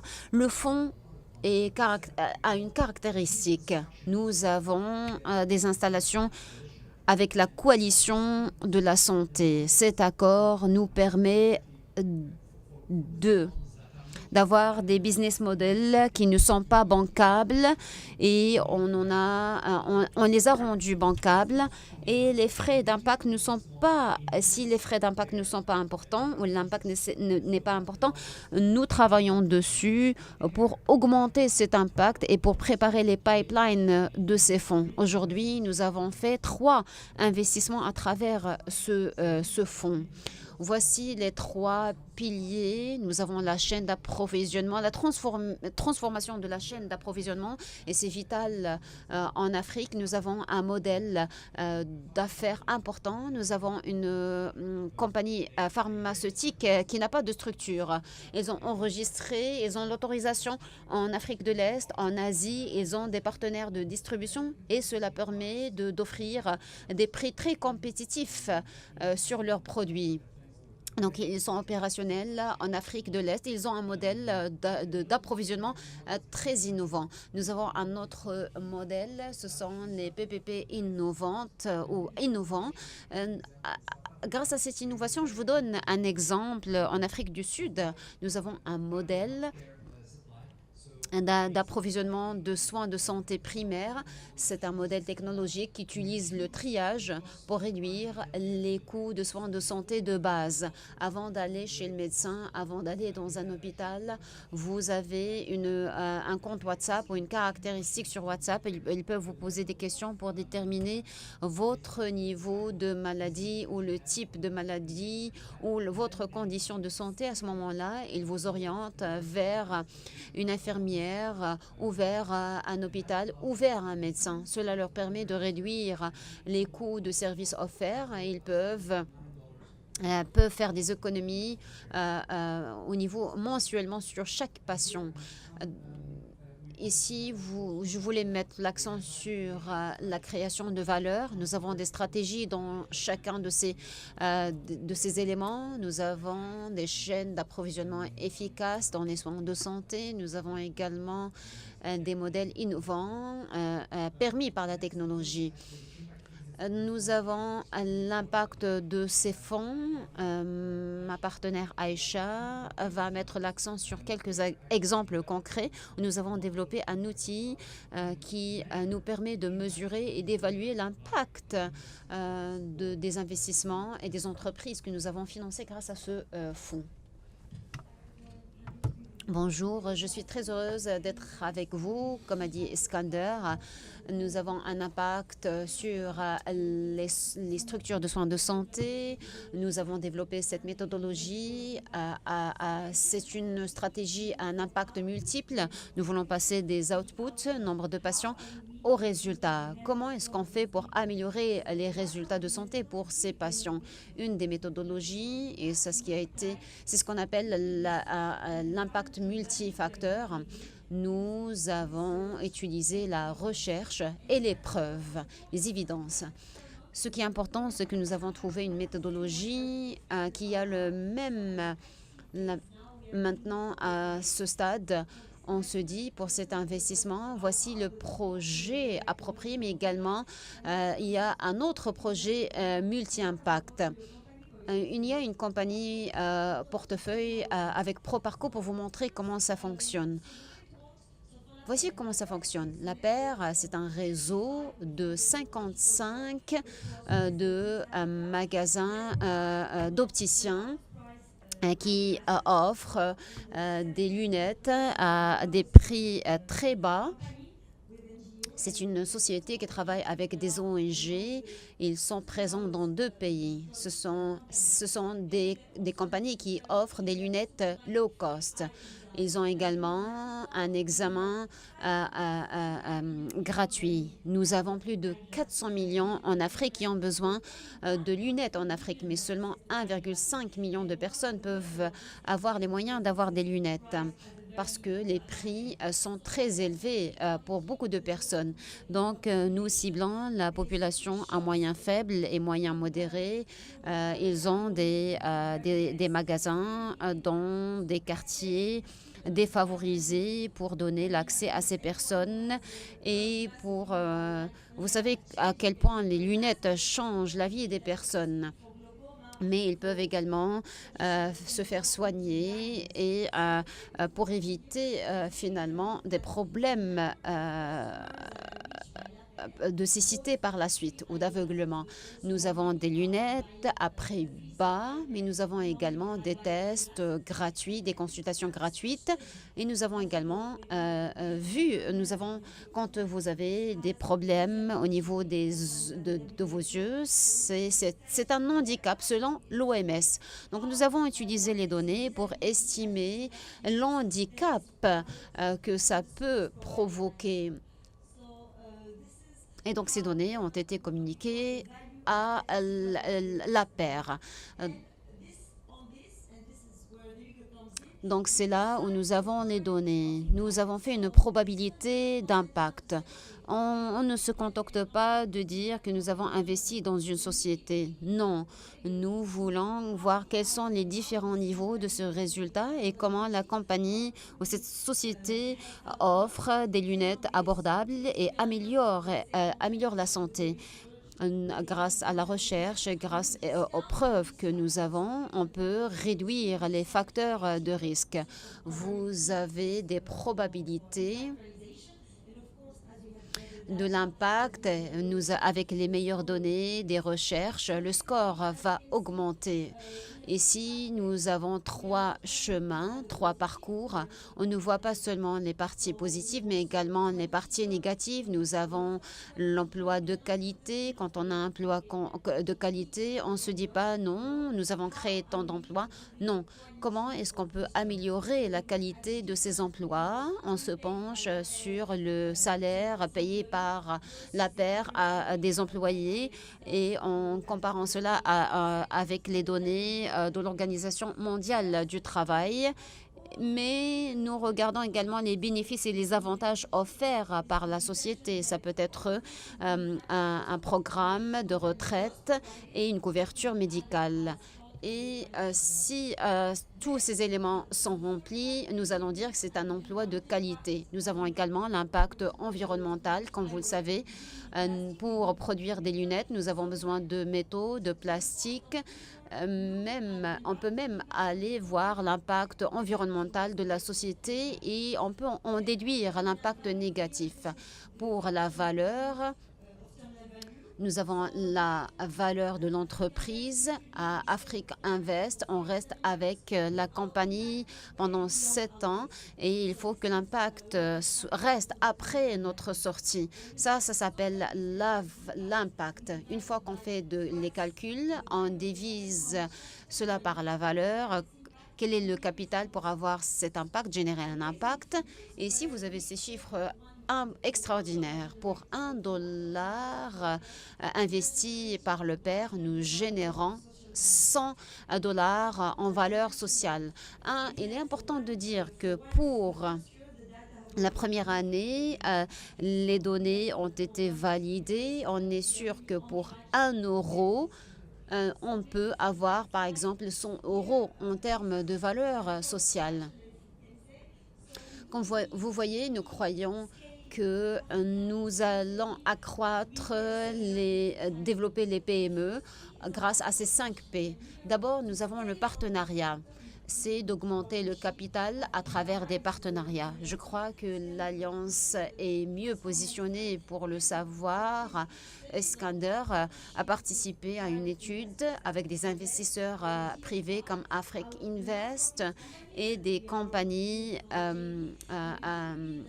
et nous croyons que ce partenariat, c'est véritablement ce qui peut nous aider à arriver à l'impact tant espéré. Nous avons la plateforme pour passer d'investissements individuels à des investissements à travers des collaborations pour diversifier.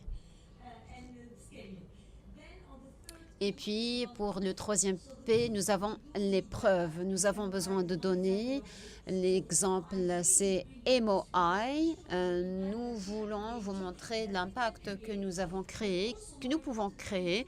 Et le plus important, nous croyons que quand il s'agit de financement mixte, nous avons besoin de partager les bons résultats. Quelle est la situation financière, les résultats financiers, le taux, pour augmenter la transparence et pour attirer des investisseurs pour qu'ils investissent plus et pour ramener des capitaux en Afrique. 4e P, c'est la politique. Il s'agit de normaliser la gestion de l'impact. Et Sergio en a parlé. Nous avons une manière standardisée pour mesurer l'impact. C'est très difficile. Chacun sa manière de mesurer. Nous avons une norme standardisée qui nous permet de faire une évaluation dans chaque société. MOI, c'est une source open. Ça ne concerne pas Afrique Invest. On le partage avec les PME. Tout ce qui pourrait être concerné par ce projet. Nous avons des formations, nous avons un contenu multimédia et maintenant nous avons passé à une autre phase où nous allons utiliser les MOI. Pour le 5P, c'est les professionnels. Développer les PME, ça nécessite une expertise. Ce n'est pas un business facile avec un financement mixte, avec des produits financiers. Nous voulons mesurer l'impact et nous croyons que grâce au pouvoir de cette alliance, on peut réunir tous ces gens pour le partage de connaissances et des savoirs, pour donner des formations et pour que ces PME aient un impact en Afrique. Merci. Je peux peut-être ajouter une chose. Nous pallions à un gap, une partie de ce gap. Mais il y a également des défaillances. On ne peut pas, par exemple, faire des financements en monnaie locale. Et ça, c'est une grande défaillance. Il y a un autre aspect dans ce cas-là. pour transformer ce fonds de santé. Nous avons une structure mixte, oui, mais on peut avoir plus de soutien pour soutenir ces ces MPME qui souffrent de problèmes et qui ont besoin d'assistance technique. Avec les membres de l'Alliance, on peut peut-être leur offrir une assistance technique et en trouvant des solutions de financement en monnaie locale. Ça va même élargir l'impact de ce fonds. Merci. Merci. Applaudissez, s'il vous plaît, les intervenants pour cette session formidable. Si vous avez des questions, n'hésitez pas. Est-ce que je peux vous poser une question? C'est une présentation formidable avec énormément d'informations. Je sais que vous connaissez très bien les offres de santé. Je viens de l'Afrique de l'Est et je sais que les difficultés diffèrent. Qu'est-ce que vous pouvez nous dire concernant l'impact, concernant le taux de pénétration à une couverture d'assurance? Comment ce financement, l'accès au financement pour ces sociétés, comment se passe-t-il et comment le financement grâce à l'Alliance, grâce aux partenaires, pourrait vous aider à réduire ce gap et surmonter ce challenge? Je pense que l'une des solutions, c'est de baisser les frais de services de santé. Avec 100 $, vous pouvez offrir des services de santé à un grand nombre de patients. Donc, on le fait dans plusieurs structures. Pour les centres de dialyse que j'ai montrés, ils ont optimisé la chaîne d'approvisionnement pour réduire les coûts de services de santé au Kenya. Ils ont 2 sessions de dialyse par semaine et on fait maintenant 3 pour le coût de 2 sessions. Donc ça, c'est un aspect qui montre à quel point on peut augmenter l'accès aux soins de santé. Nous opérons dans un contexte où il y a des restrictions. Nous voulons offrir des services de santé à des prix très bas, mais on peut le faire grâce à ces structures mixtes et grâce à ce financement de soins de santé abordables. Merci. Est-ce que vous avez des questions aux panélistes, s'il vous plaît? Anyone? Quelqu'un? S'il n'y a pas de questions, c'est-à-dire que c'était très clair. Oui, ils étaient clairs. Merci beaucoup. Applaudissez-les, s'il vous plaît. Très bien. Je comprends que quelqu'un avait une question à la session Agri. Est-ce que la personne est toujours dans la salle?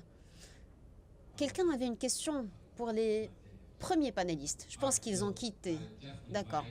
J'invite Monsieur Pimento à faire les remarques de clôture.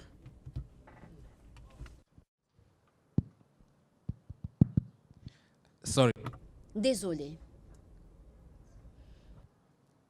All right. Just a minute. 1 minute.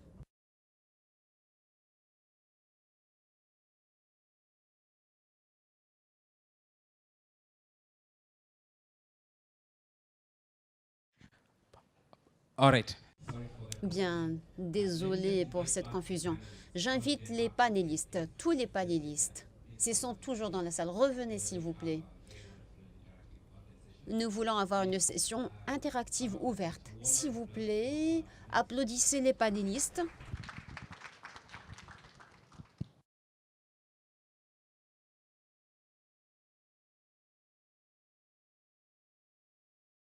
Riyadh. Riyad.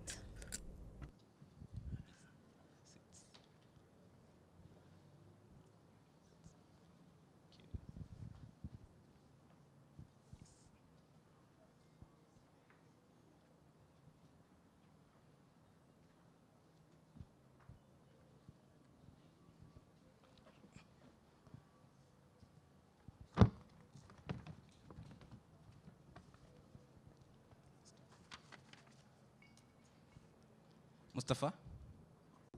Mustapha. Je pense qu'ils ont quitté la salle. Ça va. Nous allons vous donner l'opportunité de dire quelque chose et je demanderai aux participants de poser des questions. Should he just use the microphone? Utilisez votre microphone et faites quelques remarques de clôture. Ok, merci. Je crois que ça a été très interactif. J'ai beaucoup aimé comment les deux thématiques portant sur la technologie et l'agribusiness avaient des points en commun. Mais nous avons également un fonds innovant d'Afrique Invest, comment des secteurs ont du mal, ont des difficultés à avoir un financement de venture, mais à travers l'Alliance, les membres de l'Alliance, nous avons un financement plus accessible avec un impact important. Je pense que nous avons appris de ces entrepreneurs et de ces fonds innovants. Et c'est au cœur de ce que nous voulons réaliser avec les partenaires de cette alliance. Nous voulons inviter des investisseurs, des partenaires qui se mettent autour de la table. Skander, il y a un espace pour faire encore plus. Maintenant, nous n'avons pas accès à la monnaie locale. Je pense que c'est la difficulté pour Serge également. Est-ce que quelque chose qu'on peut mettre sur la table? Nous avons besoin, vous avez parlé d'assistance technique au profit des entreprises. Peut-être qu'on peut mobiliser nos bailleurs de fonds et les membres. Je suis très heureuse d'être là, d'assister à cette alliance et à cette session. Je crois que nous allons franchir une nouvelle étape pour soutenir les MPME en Afrique. Merci.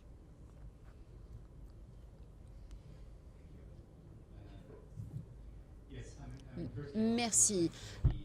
Dans un premier lieu, je souhaite remercier l'Alliance, notamment Sergio. Ce que je voulais ajouter, c'est que dans nos prévisions,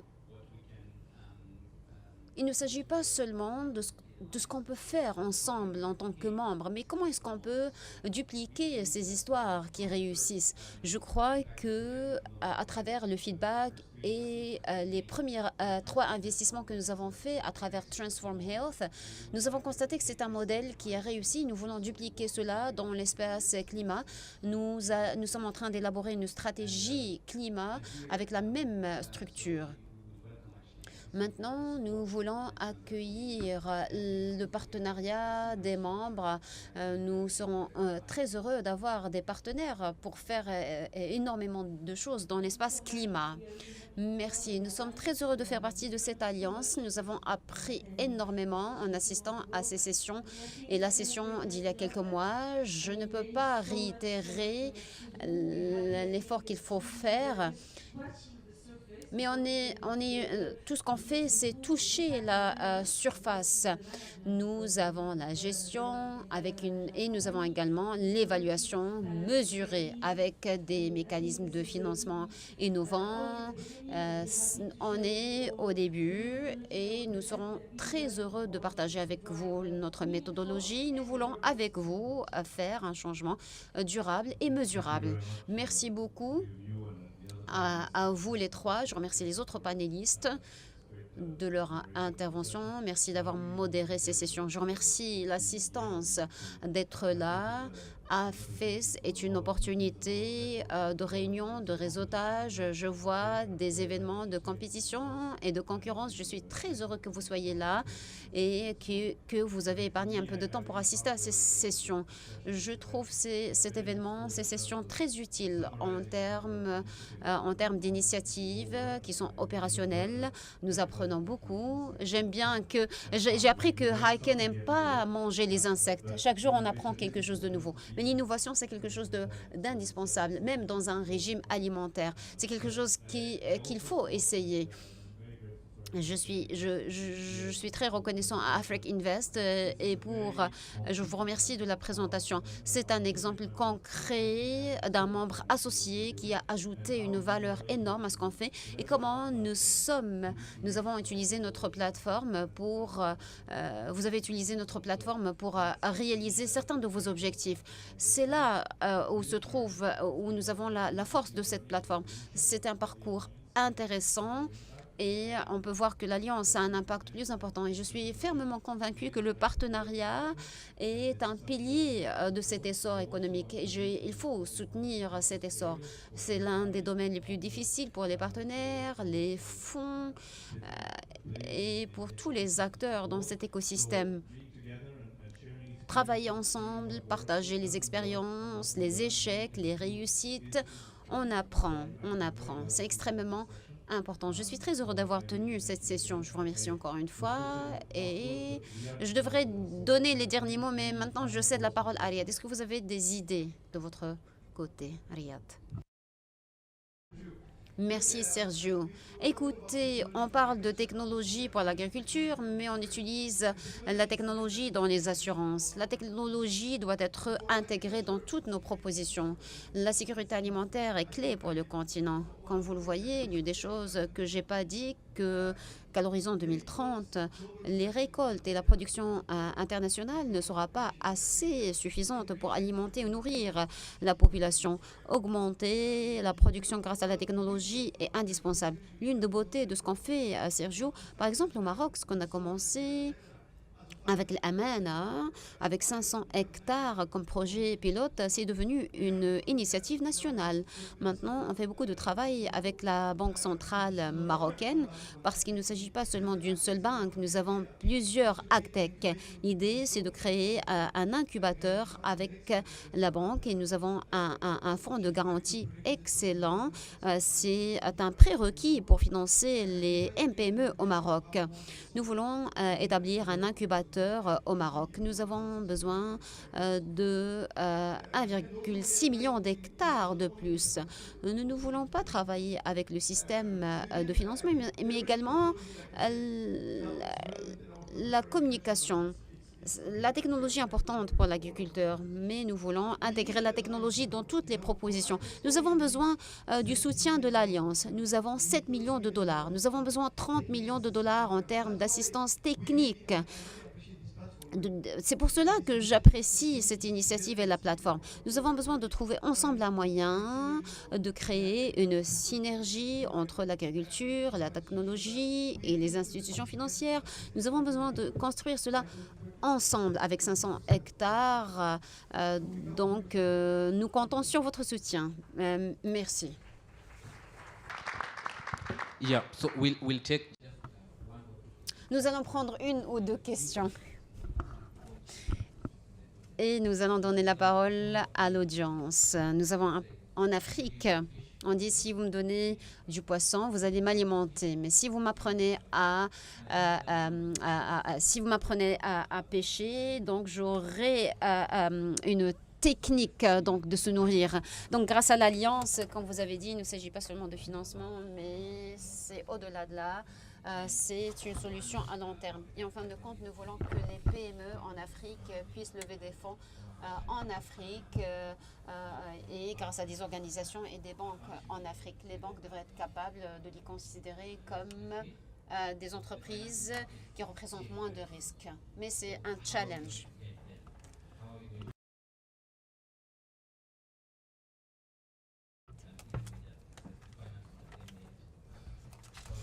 Donc, pour pouvoir résoudre ce problème au niveau du continent, comment vous y voyez les choses? Merci beaucoup. Je pense que c'est une question pertinente. Et le proverbe que vous avez mentionné est le bon, parce que ça s'applique parfaitement à la problématique des petites et moyennes entreprises. Ce n'est pas juste un problème spécifique à l'Afrique. Loin s'en faut. C'est un problème qui concerne plusieurs pays, même en dehors du continent africain. Donc ce que nous avons besoin de faire, c'est pas juste leur donner un poisson par jour, mais à leur apprendre comment faire la pêche. Tout dépend du renforcement des capacités, des formations, de l'assistance technique qu'on pourrait leur fournir. Donc il faudrait aider les personnes à développer un set de compétences. Mais il faudrait le faire toujours en gardant à l'esprit, c'est pas juste aider quelqu'un pour une journée ou pour une période limitée, mais l'aider pour que ce soit une personne réussie et qu'il puisse avoir une carrière qui s'inscrit dans la durabilité. Et là, dans l'entreprise et dans l'esprit d'entrepreneur, l'échec est là et sera toujours là. Et ça serait toujours dans la mentalité de pouvoir que le système puisse aussi permettre d'avoir comment on dit, un redémarrage rapide. Les climats aussi où il y a l'ouverture et la fermeture des business ou des entreprises, parce que si on voit que les personnes qui voudraient inaugurer ou initier un business ou une affaire, mais ça prend beaucoup de temps pour que ce soit établir une société ou pour finir, ça prend beaucoup de temps. Je pense que ça va être vraiment un fardeau sur les épaules des investisseurs et des entrepreneurs. Il faudrait voir de quoi ont-ils besoin, de se mettre en réseau et essayer de profiter pleinement de la vie d'entrepreneur. J'ai eu l'honneur de rencontrer plusieurs entrepreneurs à travers l'Afrique. Ces personnes, elles ont des idées brillantes. Il faudrait les aider à construire quelque chose de fiable et qu'ils puissent se mettre en connexion, non pas seulement au niveau du financement, mais aussi au niveau de marketing et au niveau d'accès au marché. Donc, c'est quelque chose que nous sommes capables de faire. La beauté des alliances, c'est que personne ne va faire ces éléments-là de façon individuelle. On se met en plateforme, on partage l'échelle de soutien dont les petites et moyennes entreprises ont besoin en Afrique est beaucoup plus grand que tout ce que peut offrir une seule entité. Donc, il faudrait se mettre en groupe. Je l'ai déjà mentionné, par exemple, le projet avec une enveloppe de 6 milliards de dollars que nous finançons, c'est beaucoup. Aucune institution n'est capable de déployer ou de mobiliser autant de ressources à elle toute seule. Merci beaucoup.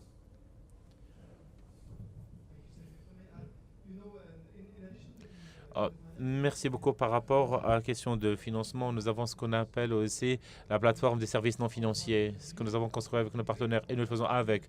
Pendant les 2 dernières années, nous avons formé plus que 26 000 petites et moyennes entreprises. On s'est assuré ici que les capacités sont renforcées et on le fait non pas seulement pour les grands marchés, mais aussi pour les petits marchés. Nous avons une initiative pour le service non financier où nous avons pu inviter plus que 800 petites et moyennes entreprises au Tchad pour avoir accès et financement et accès aussi au programme de renforcement de capacité. Merci beaucoup. Je vais prendre une toute dernière question s'il y en a. Sinon, est-ce que nous avons un entrepreneur africain? Peut-être une question qui brûle? Une seule question s'il vous plaît. La dernière.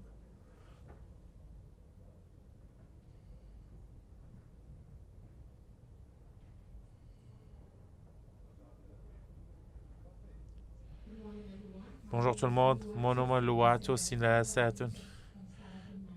Je fais partie d'une start-up fintech du Nigeria. J'ai entendu des chiffres, nous avons entendu de 6 milliards de dollars, etc. Est-ce que vous êtes aussi avec, par exemple, des start-up qui sont là pour, par exemple, trouver des financements à des petits montants, les dépassant pas les 50 000 dollars?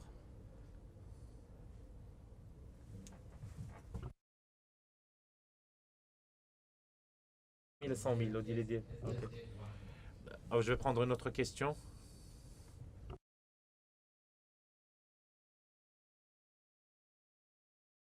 Une question, c'était juste une contribution Donc je suis Madame Diaye, donc directrice du secteur privé au niveau de la commission de l'UEMOA, donc membre associé donc de l'Alliance, et je tenais à saisir l'opportunité en fait, donc déjà pour remercier la SFI de nous avoir associés en fait à l'Alliance, et indiquer que justement à travers cette discussion qu'il y a eu sur l'agriculture, sur l'agribusiness et sur la santé, on voit vraiment l'importance et l'intérêt donc de l'appartenance donc de la commission de l'UEMOA dans l'Alliance, étant entendu que nous avons une initiative qui s'appelle Tremplin Startup UEMOA, qui a permis donc d'avoir un pool en fait de start-up, notamment sur la première édition dans l'agribusiness, et là nous sommes à la 3e édition sur les ICC, et la 4e édition est prévue dans le domaine de la santé.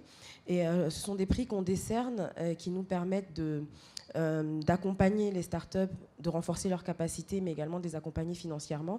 Et je me dis qu'il y a un lien qui peut être fait justement avec les différentes initiatives qui ont été ici présentées, sachant que nous avons ces startups côté UEMOA que nous avons pu identifier. Donc voilà, c'était juste vraiment vous remercier et montrer qu'il y avait un lien possible juste entre les initiatives des différents partenaires et membres associés de l'Alliance. Merci. Merci beaucoup et félicitations pour ce que vous faites. C'est effectivement une initiative très intéressante qui contribue beaucoup, je l'ai dit dans mes remarques tout à l'heure, au succès de l'Alliance. Et donc, merci d'être un membre de notre plateforme. If I can come back to your question. Et je vais revenir par rapport à votre question concernant la taille des tickets. On donne les grands chiffres parce que nous sommes là depuis quelques années. Plusieurs institutions y travaillent ensemble, mais tout notre focus est sur les petites et moyennes entreprises, et ce pour les petites et moyennes entreprises et pour les petits tickets. Tout ce que je peux vous inciter à faire, c'est que vous pouvez parler avec Africa Invest, avec la Bird, vous pouvez parler avec tous ces éléments. Ils ont un certain nombre d'instruments et qui peuvent nous ramener à l'Alliance. Donc, je vais vous encourager à aller sur notre site web. Vous pouvez trouver l'ensemble des programmes, et certains de ces programmes ciblent seulement vraiment les moyennes entreprises, mais d'autres qui ciblent particulièrement les startups. Il y a même une initiative orientée qui cible les startups dans le contexte des alliances. Oui, il y a certaines fenêtres qui sont là pour vraiment les tout petits tickets. J'espère que vous allez pouvoir trouver quelque chose qui correspond à vos besoins. Merci infiniment. Vous voulez dire quelque chose? Vous voulez contribuer? Vous allez dire? Oh, c'est bon. OK, parfait. Je voudrais que vous applaudissiez, s'il vous plaît, nos panélistes.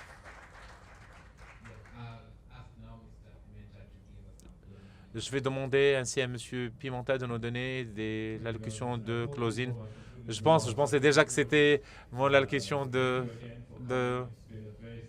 clôture. Merci pour être venu. Merci beaucoup à Vicente pour la modération. Il mérite lui aussi un bon tour d'applaudissements. Et je vous souhaite la réussite et le succès. Et là, que vous allez assister au reste des événements et que vous allez quitter cette 16e édition de l'AFIS avec, bien sûr, autant de bonnes idées comme vous êtes venus. Merci beaucoup. J'apprécie votre présence, mesdames et messieurs, chère assistance.